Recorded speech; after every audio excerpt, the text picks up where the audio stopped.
before I kick back for a siesta, what I wanted to tell everybody following my channel is what people need to do, and I do believe this. People need to express themselves, especially white people need to express themselves more openly about their views, especially their views regarding things like Black Lives Matter and about politics in this country. Okay?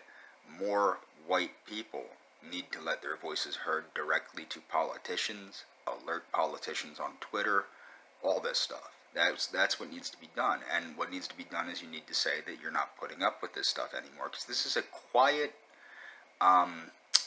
it's the destruction of our country. Now, I'm not going to leave any links in this, because this is just an opinion. I also think what people need to do is they need to buy books. Buy books that they think might be become out of print soon. Many books that I won't name, but many books, well, why not? The books of Ben Clausen's. Ben Clausen's books have become very hard to find, and I'll leave a link to the description of where you can find Ben Clausen's books. But they've become very hard to find because people don't want you having access to them. That's what it boils down to.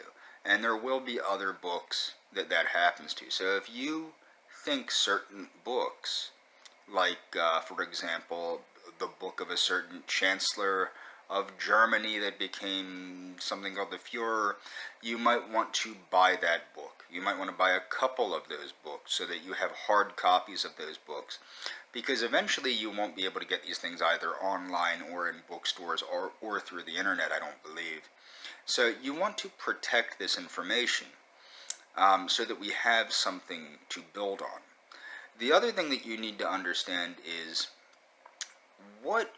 somebody asked me if I agreed with Tuck Buckford, who apparently Tuck Buckford, because the name sounds like bullshit, it apparently is. Tuck Buckford is Stephen Colbert's fictional character. It's a fictional conservative person. So with Tuck Buckford, do I align with him? Obviously not, because he's fictional, which I did not know at first, because I don't really watch fictional bullshit or read fictional books, or I am very tuned into reality. But my point is, people have asked me, do I agree with Nick Fuentes? Do I agree with this guy? Do I agree with that guy? What's not so important is who I agree with, but what I think. That's what's important, and that's what other people need to understand. What's important isn't, do you agree with Mussolini? Do you agree with this guy? Do you agree with that guy? Do you agree with this person or that person? I do agree with Juan Perón. I do agree with Mussolini. But the thing is, that's not what's important. What's important is, why do I agree with them? What is it about me that makes my points of view mesh with their points of view? Not, how can I contort my personal opinion to fit their views? That's not what this should be about. And that's one of the problems, is people like to be they want to be bigger and badder and more right-wing than the next guy, and that makes them right. No, it doesn't. It doesn't make you right if you have to corrupt who you are and lie about who you are to agree with people. That doesn't make it, that makes for a bad movement. And that's the truth. It's, so you shouldn't be contorting your opinion to fit the opinion of people that you idolize.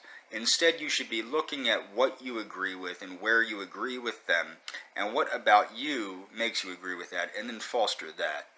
And that's all for this video.